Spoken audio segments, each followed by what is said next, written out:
Күйеуім жоқ. Бүгін де түнгі дәрігерлік кезекшілікке кетті. Балалар бөлмесінде ұйықтап қалды. Үйдің іші тым-тырыс. Құлағым өз жүрегімнің дүрсілін ғана естиді. Мен диванға қисайып отырдым. Денем шаршағанмен ішімде бір бос кеңістік бар. Жылулық жетіспейді. Сол сәтте ол келді. Балалар үйірмеден қайтып ұйықтап қалған. Біз екеуміз ғана қалдық. Ол жанымнан үнсіз отырды. Иығы-иығыма тисе болды, тұла бойым дір ете қалды. Қарап қоямын, бірақ көзімді тайдырмаймын. Ішімнен жоқ болмайды деймін, бірақ тәнім тыңдамайды.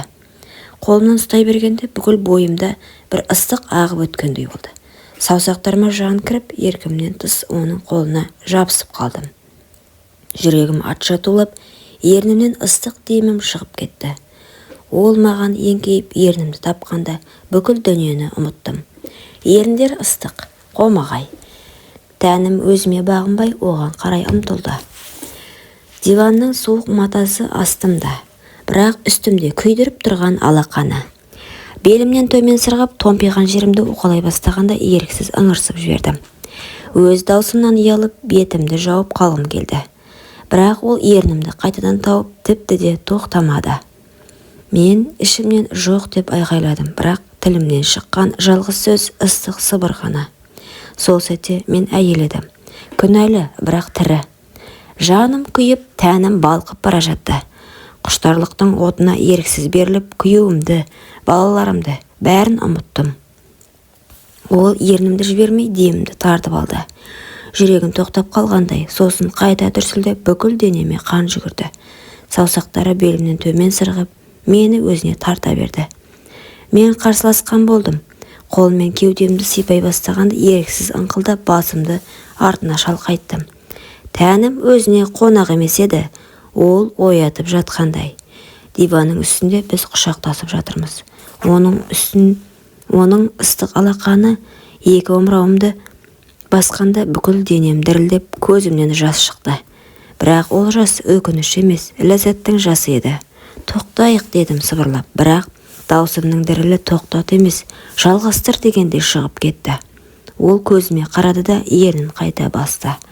Киімнің ілгектері бірінен соң бірі босай бастады. Өмірімде ешкім маған мұндай ашкөздікпен, мұндай құмарлықпен қарамаған.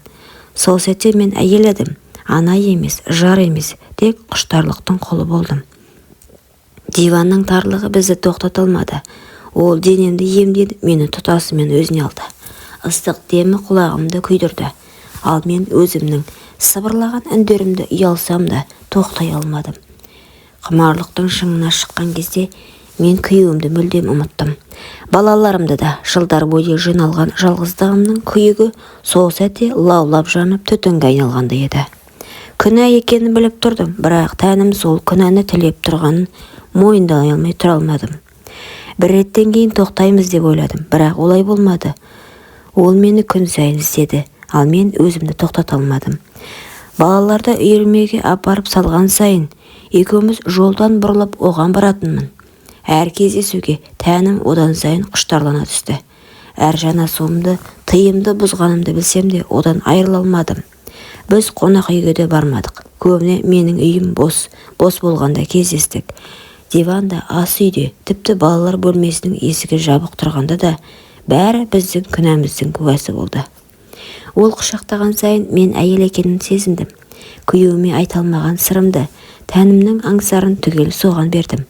Сен күнә жасап жүрсің деп ішімнен мың рет айттым. Бірақ тәнім тыңдамады. Ол денемнің әр бұрышын зерттеген сайын өзімді ұмытып кеттім. Жігіттің дауысы құлағымда, ал қолдары жан дүниемді отқа орап алғандай. Бір сәттерде мен тоқтап қалам. Жоқ, бұл дұрыс емес, балаларым бар, күйеуім бар деймін. Бірақ ол мені құшақтап, мойныма ыстық демін үрлегенде бар уәжім өшіп қалады. Жарты жыл бойы осылай кездестік. Күйеуім түнімен ауруханада, балалар әжесінде, немесе ұйқыда. Ал мен құмарлыққа беріліп күн сайын тереңдей түстім. Әр түннен кейін жүрегімде өксік қалады. Бірақ денем қайтадан оны іздеп тұратын. Мен күнәлі әйел едім, бірақ сол күнәні сүйдім. Жарты жыл өшіп өтті. Біз әлі де кездесіп жүрдік. Әрбір түннен кейін жүрегімде өксік қалса да тәнім оны аңсай берді. Күйеуім жұмыстан шаршап келіп, көзін іліп үлгергенше, мен ойша басқа ердің құшағында жататынмын. Кейде айнаға қарап тұрып, өзімді талмай қалам. Баяғы момын әйел жоқ, көзімнің оты өзгерген, ернім әрдайым ісінген. Сезімнің ізі бетімнен байқалатын. Бір күні күйеуім ерте келді. Әдетте түн ортасында кіретін ол, сол жолы кешкісін есіктен аттады. Мен сасып қалдым. Үстімде әлі оның құшағының иісі бар еді. Қайда барып келдің, деді күйеуім. Даусын салқын, бірақ көзінде күдік бар. Бірақ мен оның үнсіздігінен бәрін ұқтым. Бұрынғыдай сенім жоқ, оның көзқарасы өзгерген екен. Түнде төсекте ол арқасымен маған қарады. Ал мен көзім жұмулы күйі басқа ердің қолын аңсап жаттым. Жүрегімде қорқыныш пен құмарлық қатар өртеніп жатты. Бір жағынан күйеуім біліп қояма деп дірілдеймін, екінші жағынан ертең тағы да кездесуді аңсаймын.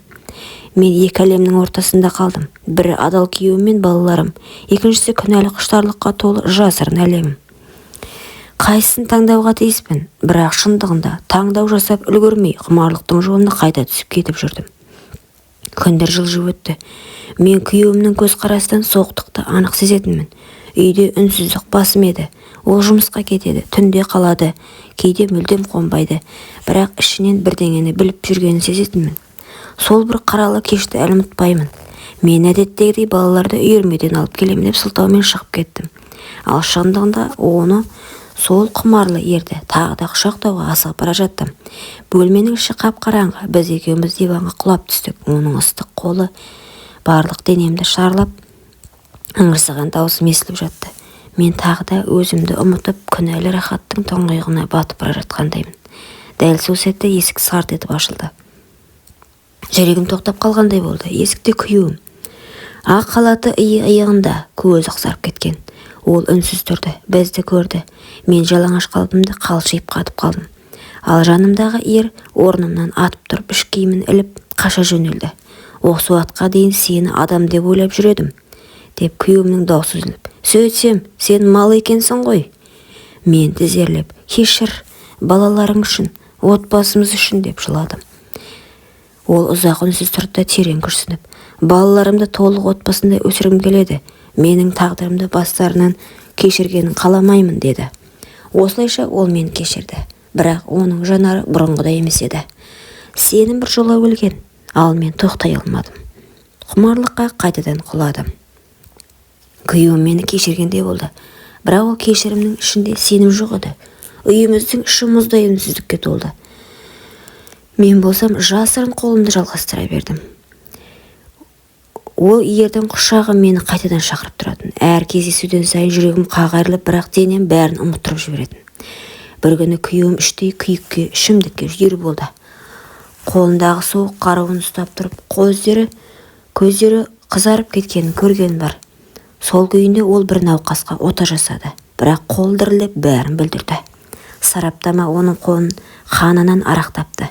Ақ халатты абыройы бірақ сәтте құлады. Сот залында үкім оқылғанда мен жерге кіріп кеткендей болдым. 7 жыл, деді судья. Сол сәтте күйеуім артына бұрылып маған қарады. Көзінде сен үшін бәрін жоғалттым деген үнсіз айқай тұрды. Мен жылап тұрдым, бірақ ол көз жасымды көргісі де келмей кісенделіп әкетті. Ал мен сол баяғы отбасылы ердің құшағына қайта бардым. Оның әйелі бар екеніне қарамастан мені тоқтататын күш қалмады. Уақыт өте мен одан 3 бала тудым. Бірақ бақыт жоқ, бақыт мені таппады. Жаңа күйеуім қол көтеретінді шығарды. Қайғы мен қорлықта толы күндерім басталды. Балаларымды көз түрткі болмасын деп нағашы әжесіне беруге мәжбүр болдым. Кейде терезенің алдына отырып ойға шомам. Сол баяғы момын хирург күйеуімді аңсаймын. Егер сол түнде мен басқа жолды таңдағанымда, мүмкін бәрі басқаша болар ма еді? Жаңа күйеуім алғашында құмарлы, тәтті сөздер айтатын. Мен өзімді бір сәтке болса да бақыт таптым деп сендіргім келетін. Бірақ уақыт өте келе бәрі өзгерді. Ол ашуланса жұдырығын көтеретін болды. Мен қорқып қалмасам да, балаларымның көзінше қол көтерген сайын жүрегім шымырлайтын. Үйде күлкі емес, айғай басым болды. Мен оған 3 бала сыйладым, бірақ ол үшін бұл да жеткіліксіз еді. Сенімен бірге болу үшін ата-анамды қарсы шығып, бұрынғы елімді тастадым. Оның көз жасына қалдым. Жұмыста да береке жоқ, қарызға баттым деді де, ол ызадан булығатын. Соның бәріне мені кінәлі ететін. Түнде жалғыз қалғанда төсекте емес, еденде бүктетіліп ұйықтап қалатын кездерім көп болды. Жаңа күйеуім ішіп келіп боқтап қайтадан қол көтеретін. Кейде терезенің алдында ұзақ отырып, өткеніме оралуға болмайтынын біле тұра, соны аңсай беретінмін.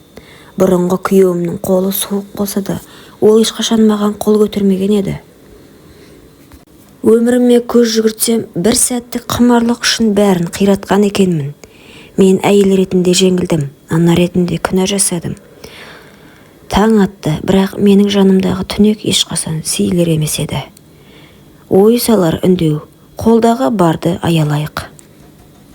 Құрметті оқырман, өмірден алынған шынайы оқиғаларды тыңдағыңыз келсе, менің арнама тіркеліп, лайк, комментарий жазып қолдап кетіңіздер. Келесі кездескенше.